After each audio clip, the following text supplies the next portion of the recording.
বারোয়াউলিয়ার পুণ্যভূমি চট্টগ্রামের বুকে মুঘল স্থাপত্যের অনন্য নিদর্শন ঐতিহাসিক আন্দরকিল্লা শাহী জামে মসজিদ।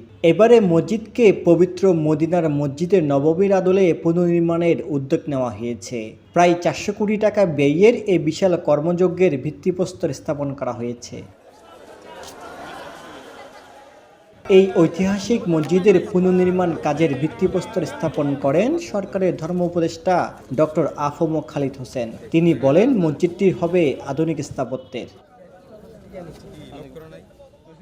1667 খ্রিস্টাব্দে চট্টগ্রাম বিজয়ের স্মারক হিসেবে মুঘল সম্রাট আওরঙ্গজেবের নির্দেশে সুবেদার শায়েস্তা খাঁ এই মসজিদটি নির্মাণ করেন। সময়ের পরিক্রমায় মসজিদটির ধারণ ক্ষমতা কমে আসা এবং কিছু অংশ জরাজীর্ণ হয়ে পড়ায় মুসল্লিদের দীর্ঘদিনের দাবির প্রেক্ষিতে এই পুনর্নির্মাণের উদ্যোগ নেওয়া হয়। নতুন নকশায় মসজিদের মূল ঐতিহাসিক স্থাপনা অক্ষুণ্ণ রেখেই আধুনিকতা ও ঐতিহ্যের এক অপূর্ব সমন্বয় ঘটানো হবে। আজ উদ্যোগ আকারে সেখানে ঘটিত হয়েছে। আন্দরকিল্লা শাহী মসজিদ ঘটিত হবে মসজিদে নববীর আদলে, ইনশাআল্লাহ। বর্তমানে যেখানে প্রায় 3000 মুসল্লি নামাজ আদায় করতে পারেন, নতুন প্রকল্পে 14,000-এরও বেশি মুসল্লির নামাজের ব্যবস্থা থাকবে। নারীদের জন্য 500 জনের পৃথক নামাজের স্থান, শিশুদের জন্য কিডস জোন এবং প্রতিবন্ধী ব্যক্তিদের জন্য বিশেষ প্রবেশপথ নির্মাণ করা হবে।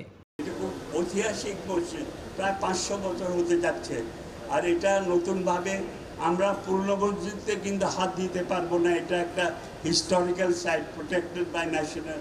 এই প্রকল্পে থাকবে একটি ইসলামী ঐতিহ্য জাদুঘর, ইসলামী রিসার্চ ইনস্টিটিউট, ইসলামিক ফাউন্ডেশনের কার্যালয়, কনফারেন্স রুম, মাল্টিপারপাস হল, সুবিশাল লাইব্রেরি এবং ফুড কোর্ট। এছাড়া থাকবে সুউচ্চ মিনার এবং মসজিদের কর্মীদের জন্য আবাসন ব্যবস্থা। চট্টগ্রামে যেসব ব্যবসায়ীরা আছে 300-400 কোটি টাকা দেওয়া আমাদের জন্য কোনো কিছুই নয়। ভালো মনে হয় সেটা হচ্ছে আল্লাহ লিল ইনসানে ইল্লা মা শাআ, অর্থাৎ মানুষ যা চায় তাই পারে। এই যে আমাদের মাত্র 400 কোটি টাকার ব্যাপার, এবং সরকার যদি আমাদের সঙ্গে থাকে, এবং আজকে যিনি আমাদের প্রধান অতিথি এখানে আছেন, নিশ্চয়ই উনি আমাদের সঙ্গে থাকবেন, এইটাই আশা করছি। মসজিদটি পুনর্নির্মাণের খরচের বিষয়ে ধর্ম উপদেষ্টা ডক্টর আফম খালিদ হোসেন জানান, মন্ত্রণালয়ের ফান্ডে থাকা 10 কোটি টাকা দিয়ে প্রকল্পের কাজ শুরু হচ্ছে। বাকি অর্থ দেশ বিদেশের ধর্মপ্রাণ মানুষের অনুদানের মাধ্যমে সংগ্রহ করা হবে বলে তিনি আশাবাদ ব্যক্ত করেন। আমরা আজকে ভিত্তিপ্রস্তর স্থাপন করব এবং আগামীকাল থেকে কাজ শুরু হবে, এবং এই মসজিদের জন্য আমার মন্ত্রণালয়ে 10 কোটি টাকা আমরা রেখেছি। এই 10 কোটি টাকা আমরা হস্তান্তর করব। ওইটাকে বেস করে 300 কোটি টাকা জোগাড় করা। আমাদের পাশে যদি কমিশনার সাহেব আছেন, মালিক সাহেব আছেন, ডিসি মহোদয়, আমাদের আওলাদের রসুল আছেন, আমাদের চট্টগ্রামের নগর পিতা শাহাদত সাহেব আছেন, কাসেম খান সাহেব আছেন, আরও ওলামায় আপনারা আছেন, আমাদের টাকার অভাব হবে না। ঢাকার স্থাপত্য প্রতিষ্ঠান H&S আর্কিটেকচার স্টুডিও এর স্থপতি সাদিকুল বাশার এবং সাবরিনা আফতাব মসজিদের নববীর আদলে এই দৃষ্টিনন্দন নকশা প্রণয়ন করেছেন। তারা জানান, মুঘল ঐতিহ্যের সাথে আধুনিক স্থাপত্যশৈলীর সংযোগ ঘটানো হয়েছে এবং মসজিদের অভ্যন্তরে ইবাদতের শান্ত পরিবেশ নিশ্চিত করতে বিশেষ ব্যবস্থা রাখা হয়েছে।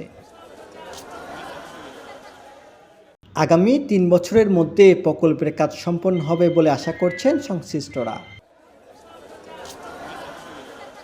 জামিউল ইসলাম মামুন, একান্ত টিভি, চট্টগ্রাম।